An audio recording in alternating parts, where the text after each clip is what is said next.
Hello friends, welcome है आप सभी का आपके इस कृष्णा आर्ट्स एजुकेशन चैनल में, जो केवल और केवल बोर्ड एग्जाम की तैयारी करवाने के लिए बनी है। इसलिए इस चैनल को आपने अभी तक सब्सक्राइब नहीं किया तो इस चैनल को सब्सक्राइब कर दें और साइड के बेल नोटिफिकेशन को भी जरूर प्रेस कर दें, ताकि हमारी वीडियो का लेटेस्ट नोटिफिकेशन आप तक सबसे पहले पहुँच सके। और अगर आपको इस चैनल से रिलेटेड क्लास 11th के नोट्स और PDF चाहिए तो आप टेलीग्राम चैनल को ज्वाइन कर लें। टेलीग्राम चैनल का लिंक डिस्क्रिप्शन में भी दिया हुआ है और आप टेलीग्राम एप्लीकेशन में Krishna arts education 12th search करके भी ज्वाइन हो सकते हैं। तो चलिए आज की इस वीडियो में आगे की ओर बढ़ते हैं। आज हम आपको क्लास 11th का हिंदी दिगंत भाग 1 के गद्य खंड का दूसरा पाठ कविता की परख का ऑब्जेक्टिव क्वेश्चन करवाने वाले हैं। अर्थात आज हम आपको कविता की परख पाठ का वस्तुनिष्ठ प्रश्न उत्तर पढ़ाने वाले हैं। और अगर आपको हिंदी दिगंत भाग 1 क्लास 11th के किसी भी पाठ के वस्तुनिष्ठ प्रश्न उत्तर की वीडियो को देखना है तो आप डिस्क्रिप्शन में दिए गए लिंक कक्षा 11 हिंदी दिगंत भाग वस्तुनिष्ठ प्रश्न उत्तर के प्लेलिस्ट में जाकर, संपूर्ण व्याख्या के प्लेलिस्ट में जाकर और लघु उत्तरीय प्रश्न उत्तर के प्लेलिस्ट में जाकर सभी पाठों के वस्तुनिष्ठ, लघु उत्तरीय और व्याख्या की वीडियो को देख सकते हैं। तो चलिए देर ना करते हुए कविता की परख का वस्तुनिष्ठ प्रश्न उत्तर आपको पढ़ाते हैं। आपको करना क्या, इस वीडियो में लास्ट तक बने हुए रहना। मेरी सभी बातों को माइंड कंसंट्रेट करके समझते हुए चलना है। मेरी यही कोशिश रहेगी कि आपको इस वीडियो में सभी के सभी क्वेश्चन याद करवा दें। तो हमारा पहला क्वेश्चन है कि कविता की परख पाठ के लेखक कौन है। तो सबसे पहले आपको यह पता होना चाहिए कि कविता की परख किस प्रकार की विधा है। तो यह एक प्रकार का निबंध है। तो कविता की परख पाठ के लेखक कौन है? रामचंद्र शुक्ल, महावीर प्रसाद द्विवेदी, सत्यजीत राय या फिर कुमार गंधर्व। तो कविता की परख पाठ के लेखक आचार्य रामचंद्र शुक्ल थे। इनका सही आंसर ऑप्शन नंबर ए हो जाएगा, रामचंद्र शुक्ल। कविता की परख पाठ के लेखक कौन है? तो रामचंद्र शुक्ल जी हैं। भ्रमर गीत सार किसकी रचना है? हमने आपको कृति के समय पढ़ाया था कि भ्रमर गीत सार किसकी रचना है? सत्यजीत राय की, सूरदास की, रामचंद्र शुक्ल की या फिर कृष्ण कुमार की। तो जो भ्रमर गीत सार है यह रामचंद्र शुक्ल की ही रचना है। तो इसका सही आंसर ऑप्शन नंबर सी हो जाएगा, रामचंद्र शुक्ल की। अगर आपने इस पाठ की व्याख्या की वीडियो को नहीं देखा तो आप डिस्क्रिप्शन में दिए गए इस कविता की परख संपूर्ण व्याख्या के वीडियो पर क्लिक करके इस पाठ की व्याख्या की वीडियो को एक बार जरूर देख लीजिएगा, क्योंकि अगर आप इस पाठ की व्याख्या को देख लेते हैं तो आप सभी के सभी ऑब्जेक्टिव और सब्जेक्टिव क्वेश्चन को आसानी से बना पाइएगा। तो इसका सही आंसर ऑप्शन नंबर सी हो जाएगा, भ्रमर गीत सार रामचंद्र शुक्ल की ही रचना है। कविता की परख का संपादन किसने किया है? हरिशंकर परसाई ने, नामवर सिंह ने, रामचंद्र शुक्ल ने या फिर इनमें से कोई नहीं। तो कविता की परख पाठ का संपादन नामवर सिंह ने किया है। तो इसका सही आंसर ऑप्शन नंबर बी हो जाएगा, नामवर सिंह ने। हमने आपको पाठ के समय बताया था कि आप इस क्वेश्चन में कंफ्यूज हो सकते हैं, आप इसका आंसर रामचंद्र शुक्ल भी मार सकते हैं, जो कि बिल्कुल ही गलत हो जाएगा। रामचंद्र शुक्ल ने चिंतामणि भाग 3 की रचना की थी और उसी से संकलित इस पाठ को लिया गया। तो इस पाठ के लेखक होंगे रामचंद्र शुक्ल, लेकिन इस पाठ का संपादन किया था नामवर सिंह ने। तो पूछा यह जा रहा है कि कविता की परख का संपादन किसने किया था? तो 1984 ईस्वी में नामवर सिंह ने चिंतामणि भाग 3 से इस पाठ को लिया था और इसका संपादन किया था कविता की परख, जो को सिर्फ और सिर्फ हाई स्कूल के विद्यार्थियों के लिए किया गया था। तो इसका सही आंसर ऑप्शन नंबर बी हो जाएगा, कविता की परख का संपादन नामवर सिंह ने किया था।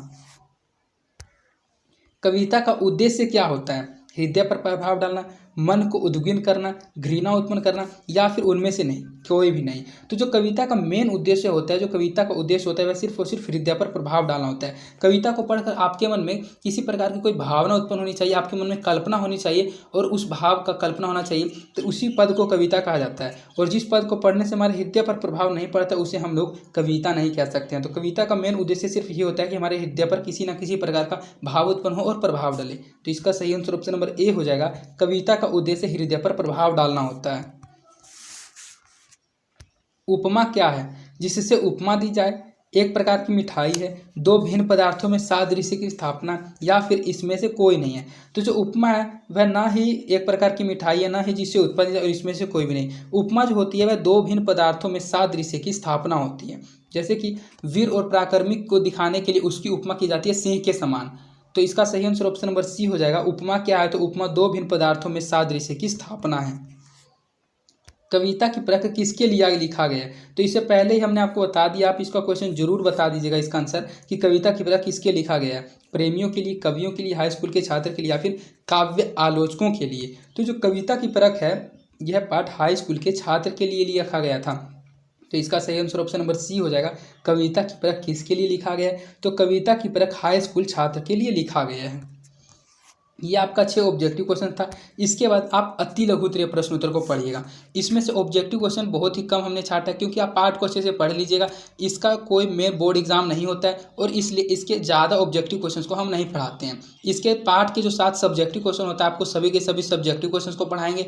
ऑब्जेक्टिव क्वेश्चन आपको मिनिमम 10 क्वेश्चन हर चैप्टर का पढ़ा देंगे और अति लघु उत्तरीय प्रश्न उत्तर 4-5 क्वेश्चन पढ़ा देंगे। तो आप ज़्यादा टॉपिक कीजिएगा, आप ज़्यादा फोकस कीजिएगा पार्ट की व्याख्या वाले वीडियो पर। आप सभी पार्ट को अच्छे से पढ़ लीजिएगा तो आप सभी ऑब्जेक्टिव और सब्जेक्टिव क्वेश्चन को आसानी से बना दीजिएगा। यहाँ से हमारा शुरू होता है अति लघु उत्तरीय प्रश्न उत्तर। हमारा प्रश्न है कि कविता की परख किस प्रकार का निबंध है। सबसे पहले आपको ये पता होना चाहिए कि कविता की परख किस प्रकार की विधा है। तो कविता की परख एक निबंध है। तो यह जो निबंध है यह किस प्रकार का निबंध है, यह पूछा जा रहा है। तो आचार्य रामचंद्र शुक्ल द्वारा लिखित कविता की परख विचारात्मक निबंध है। इस पाठ के जो लेखक हैं वे आचार्य रामचंद्र शुक्ल हैं। तो आचार्य रामचंद्र शुक्ल द्वारा लिखित कविता की परख पाठ एक प्रकार का विचारात्मक निबंध अर्थात विचार करने योग्य निबंध है। कविता की परख में किन किन बातों का विवेचन हुआ है। जो कविता की परख पाठ है इसमें किन किन बातों का विवेचन हुआ है। कविता की परख में निम्नलिखित बातों का विवेचन हुआ है। कविता का उद्देश्य का विवेचन हुआ है, कल्पना के महत्व का विवेचन हुआ है, भाव की अभिव्यक्ति संबंधी तत्व इत्यादि का विवेचन हुआ है। इन 3 चीज़ों का कविता की परख पाठ में अच्छे से विश्लेषण हुआ है कि कविता का उद्देश्य क्या होता है। तो कविता का उद्देश्य हमारे हृदय में किसी प्रकार का कोई भाव उत्पन्न करना होता है। कल्पना का महत्व क्या होता है। तो कल्पना का महत्व होता है कि हम लोग जिस पद को पढ़ रहे हैं उस पद के पढ़ने से हमारे मन में भाव उत्पन्न हो और ऐसी कल्पना जगे कि वह चीज़ हम लोगों को सामने प्रकट, हमारे मन में उस चीज़ का चित्र बने कि हम लोग जिस चीज़ को पढ़ रहे हैं उस चित्र के बनते समय, जैसे कि हम लोग आम पढ़ते हैं तो हमारे मन में चित्र बनता है आम का, तो उसी प्रकार कल्पना का महत्व होना चाहिए कविता की परख पाठ में। और भाव की अभिव्यक्ति संबंधित तत्व इत्यादि बताया गया है। तो कविता की परख में 3 बातों का विवेचन हुआ है, कविता का उद्देश्य का, कल्पना के महत्व का और भाव की अभिव्यक्ति संबंध तत्व इत्यादि का।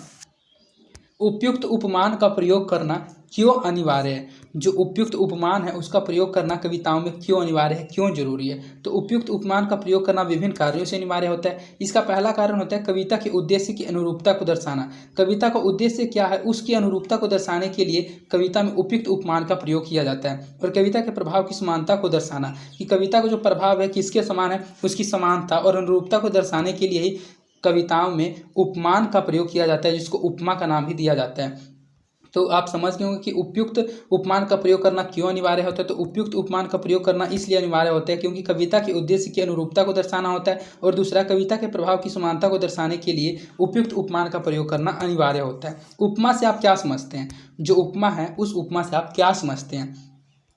उपमा का उपयोग कविताओं में किया जाता है तो किसी व्यक्ति या वस्तु जिसका वर्णन करना हो उसकी सुंदरता, कोमलता, मधुरता, उग्रता, कठोरता, वीरता तथा कायरता इत्यादि की भावना की तुलना उस वस्तु के समान कुछ अन्य वस्तु के करना ही उपमा कहलाता है।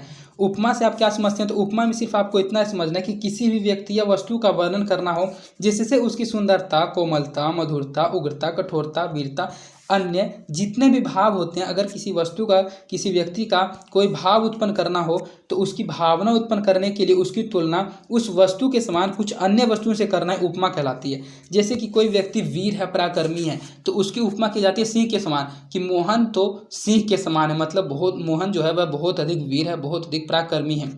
अगर कोई तपस्वी बहुत अधिक तपस्वी है तो उसकी उपमा सूर्य के समान की जाती है कि मोहन तो सूर्य के समान तपस्वी है, तो उसे उपमा कहा जाता है। उपमा का मेन काम यही होता है कि उसकी सुंदरता, उसकी जो भाव है, उसकी भाव की तुलना उस वस्तु के समान किसी अन्य वस्तु से करना ही उपमा कहलाती है।